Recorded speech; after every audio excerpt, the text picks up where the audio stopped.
What's new? You guys always seem to peak just the right time after the regular season, heading into Big East and NCAA. Yeah. What goes into that in terms of practices or making them more productive, or just how to make sure you guys are having the success at the right time? I think it's been,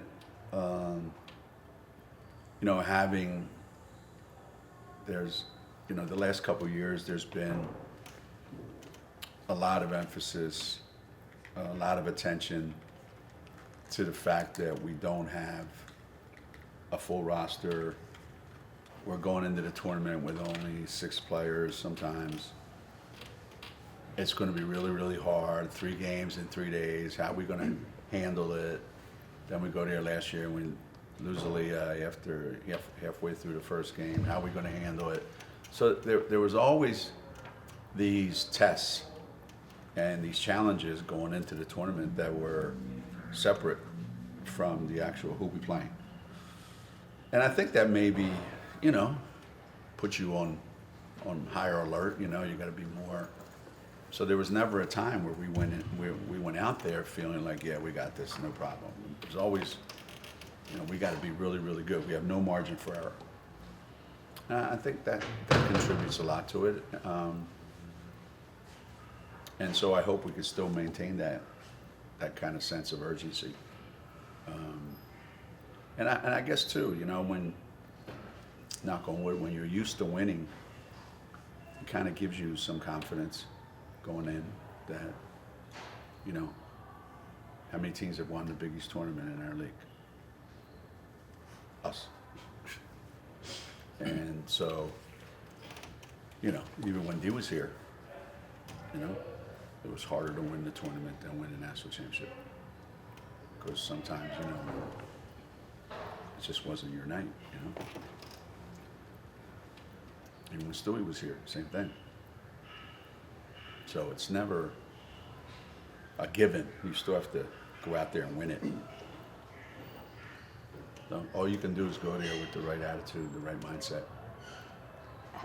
How different does the energy feel this year, just kind of from the players having a mostly full roster to work with going into postseason? Yeah. I would say the fact that, well, it's twofold, really. Players feel like they can go all out every possession, knowing that we can give them a breather when they need it, which is different than before, obviously. The second is they also feel they have to be very efficient when they're out there because, you're not going to be able to go 0 for 10.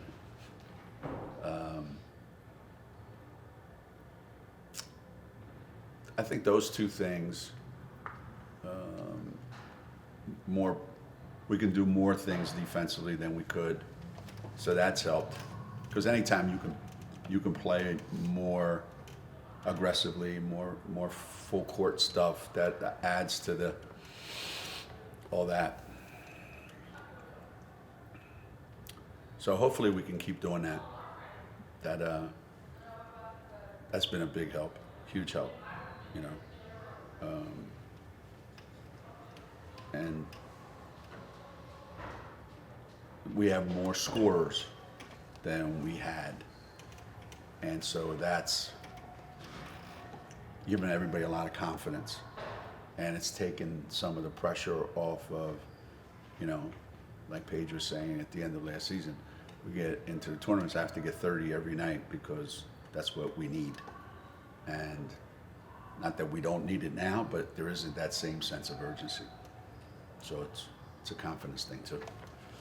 Where do you feel like the team has grown the most just since that Tennessee loss? Our Especially team? now, yeah, heading into the postseason. I don't know. I mean, I think the biggest thing you can grow in is making better decisions, understanding, there are crucial possessions in certain games that that you have to win those possessions. I think we know each other a little bit better, you know. Some of our players are moving better without the ball, which is really good. And I think, you know, when you shoot the ball really well, you look like a really, really good team. You know, when you're making a lot of shots, people don't see anything else. I mean, we see it internally, but so we're just a better team, better equipped to deal with what's coming next. I think after that game. Ash kind of flew under the radar all year because of your big three. How happy were you for her to get the Sixth Man of the Year award? I mean, obviously she deserved it, but nothing that she does is surprising. And you know, you've got a starter pretty much that's coming off the bench, and very few teams have that. You know, to me, that's the experience that she got last year. You know, how many kids in our league, you know, they're coming off the bench that played that many games, started that many games, and played in that many big games. You know, so she deserved it. You know, her and KK both were asked to kind of do the same things, but in a different role. And I'm glad that, you know, that Ash was rewarded for it. She deserved it. How valuable is it to have a scorer like her to come off the bench? Because your big three aren't always going to be clicking every game. No. She adds that other. No, that's why it sucks to not have a scorer coming off the bench. And we've experienced that as well. You know, when you think about it. When was the last year that we brought a kid off the bench that you know can count on to get buckets easily?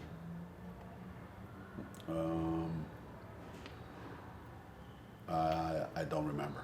When Aubrey was healthy. Yeah, honestly. But you know, even back then, you know, it wasn't going to come as easily sometimes as, you know, Aubrey wasn't going to get you 20 points in a quarter by making 5 straight threes or something like that. It was going to be a different way to get them. But our best teams ever are the teams that have people like Ash coming off the bench. Going back to Shea Ralph. You know, before a couple kids got hurt, Stewie coming off the bench, Maya Moore coming off the bench, Diana Taurasi coming off the bench.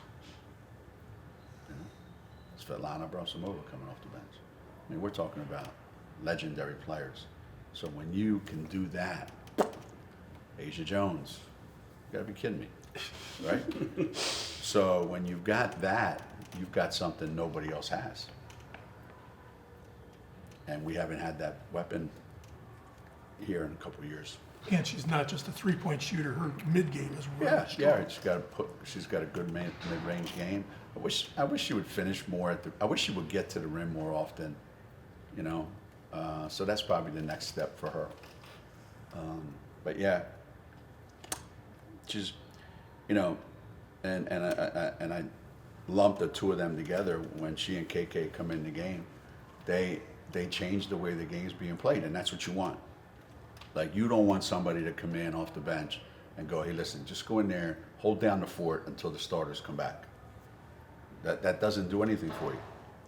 They go in and the game changes. And whatever the other team was dealing with before those two guys come in, they have to deal with something completely different. And that's what coaches hope for. How much has Ash's defense improved since last year? The bar was very low, only because Ash works, she did last year too, so hard at the game, so competitive and so hard that she would get in her own way because she was trying so hard that it was counterproductive. You know, she was in a rush to get everywhere. I think we've got her in the passing lanes a little bit more, a little more wanting to. Let me get a tip. Let me get a steal. So that's been way better. Rebounding's been way better. So, you know, that's the natural growth that you hope from freshman year to sophomore year. That's funny because, you know, Ice is the same way. Like Ice had some great moments last year, but you know, the times that she's been available this year, for the most part, her defense has gotten really, really, really good. You know, that's what you want. You want people to make those kind of progressions from year to year. Do you think last year's tournament can let her go into the postseason this year feeling really good Ice? about herself? Yeah. Oh yeah, yeah. She looks really good right now. But you know, you just hope that you can sustain it. To me, like that's the biggest challenge today in coaching. People say, you know, how come people don't go on these long winning streaks or players go on these long runs? It's just hard to sustain. And if you can find that ability to sustain it, you got a huge edge over everybody else. And that's what's made. You think about Sarah. That's what's made Sarah, you know, who she is. I mean, it's been like this. There has been no that in her game, right? So that's what you want, you know. I know our players are good, you know, and I want them to be consistently good. And if we can get that from Ice and Sarah, you know, that's what you want. You don't want to have to take players out because they're not doing the things that they need to be doing to help you.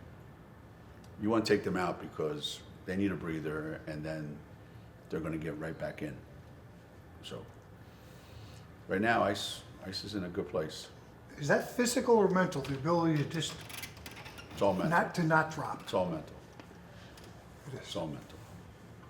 That's why it's so hard for people to be so consistent today.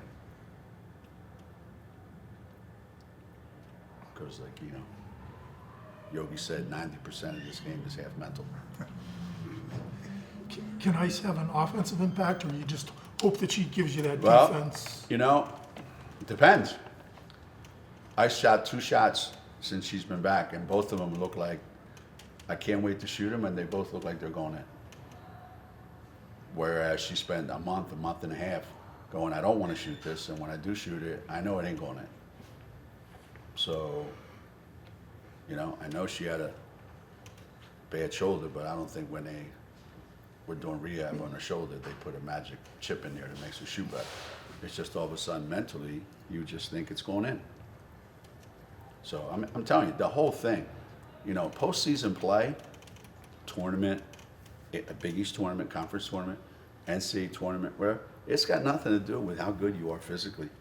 You ain't changing. Whatever you've been pretty much up to this point, that's who you are. Like, that's not changing one iota. Mentally, you can change a lot. You can get worse because you're affected by the pressure and you can't handle it.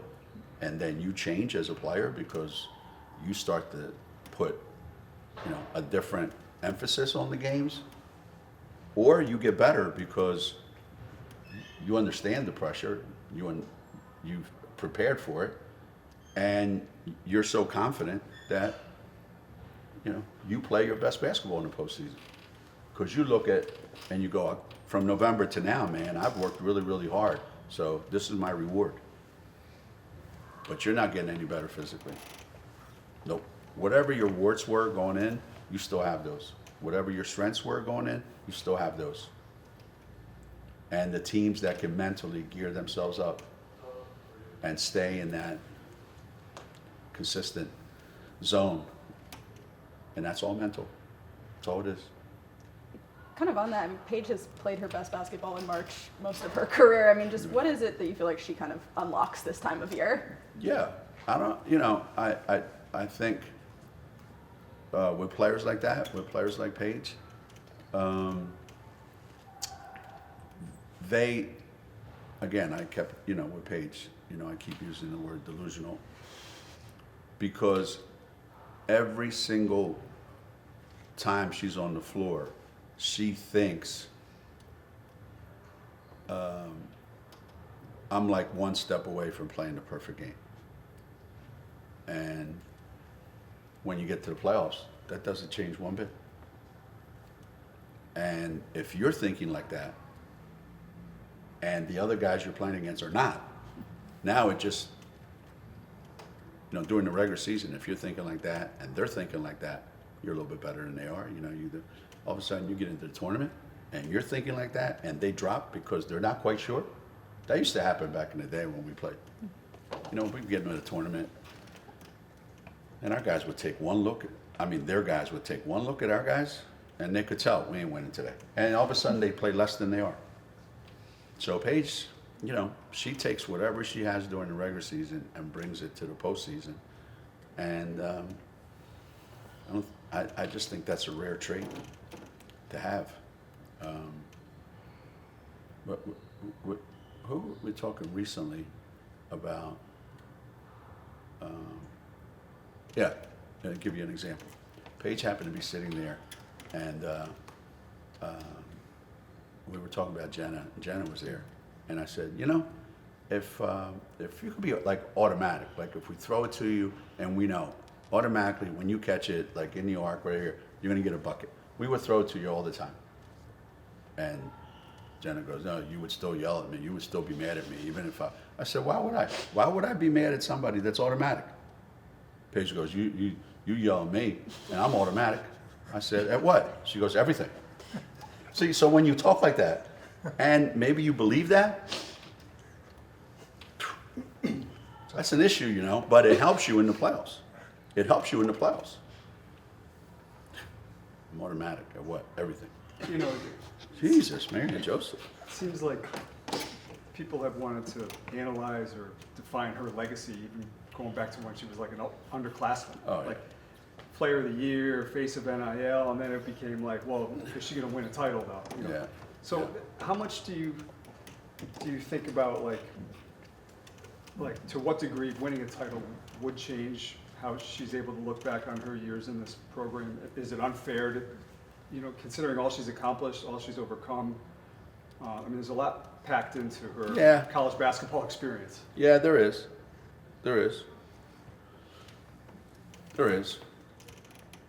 But basketball is a funny game, and so much goes into winning.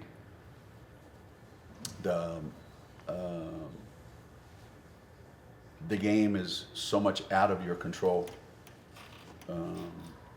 that all the factors and all the forces have to come together. The right team, right? The right environment, the right circumstances.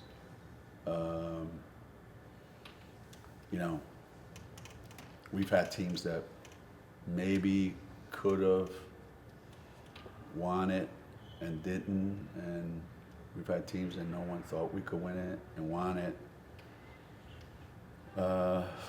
And it generally doesn't always just come down to that one player. So if you go through a career and you have the kind of career that Paige has had, and it ends with a national championship, that's kind of a storybook way to end your career, But I think 3, 4, 5 years from now, that's Caitlin Clark's legacy suffered because she didn't win the national championship. I don't think so. Would everyone like for it to end that way or have that somewhere in between? Of course. But there's so many factors that go into it. And none of it's going to diminish anything that's been done here. Think about it. Fisa and Lou were both freshmen when we won a national championship. Lou didn't even play in the national championship game because she broke her foot. Fisa maybe averaged like 6 points a game, 7 points a game. So you can't even say, well, Fisa was a national champion at UConn. Well, when she was a sophomore, junior, senior, and she needed to be, she wasn't. But that doesn't take away from, she's probably one of the top 5 players in the world. And her legacy at UConn is beyond reproach. So you just have to be in the right circumstance, the right time, and you can't control that. You can't control that. Yeah, no, you can't control that. How's she, do you feel like she's really comfortable heading into this month, anxious? I mean, she seems to be really good at just next practice, next Yeah. day, you know, like, I don't know, away from us, Yeah. how much she considers the big picture and that type of stuff, but she seems to handle it quite well. Yeah, I mean, she says all the right things, Yeah. you know, answers all the questions the right way, you know. My favorite is when, you know, I'm just humbled to be under a dictionary, Paige Becker's humble. No. You know, so who really knows what is actually going on in there, you know? Because I've seen with players like Paige, there's this unbelievable desire to win. I'm the best player, which you need to think that way. I can lead this team, which you need to think that way. There isn't anything I'm not prepared for, you need to think that way. And then I'm scared shitless that I won't be who I am, but I'm not gonna let anybody know that. I'm not gonna let that come out. That's gonna be buried deep inside me somewhere, but it's there for all of them. Every one of those guys I've ever coached. So the trick is to, how do you manage that? How do you not let the fear of what if I'm not get in the way? And that is the special sauce that the great ones have. You know, it's not that they don't have it. They all have it. Come on, you gotta have it. I mean, I think we played, well, we played in 12 national championship games, and I bet you there was maybe 3, 4, 5 that I thought for sure we can't lose today. And then there was like 5 where I thought, there's no way we're gonna win today. But you can't let it come out. You have to hide it, and you can't let your players know that. And I think all the great ones can do that. So, and I think when you hide it and bury it, what comes out inspires your teammates. They don't have to know that you're gonna go home and throw up because you're scared to death. They don't have to know that. You know, they don't have to see their coach, you know, turning white. No, they need to see that, hey, my leader is in charge. We got this. So I think Paige does a really, really good job of that. I think she needs to, this year, especially now, when it's your last time, now you really have to take on that, you know, that leadership quality that, you know, that all the great ones had. And, you know, dictator type. Like, this is what we're gonna do, and this is how it's gonna get done, period. So, I'm excited to see it. I'm anxious to see it. But that's a long ways away, you know? First things first, this weekend. I hope we win the Big East Championship. I hope we're playing Monday night. I hope we win. And I hope somebody other than Paige, if we do win, is MVP of the tournament. That would mean we are going to be really, really hard to beat in the NCAA tournament. Or if we're going to lose Monday, if we get to Monday, I just as soon lose tomorrow and get some rest and get it over with. So I either want to lose tomorrow or I want to win the whole thing. Nothing in between. There you have it.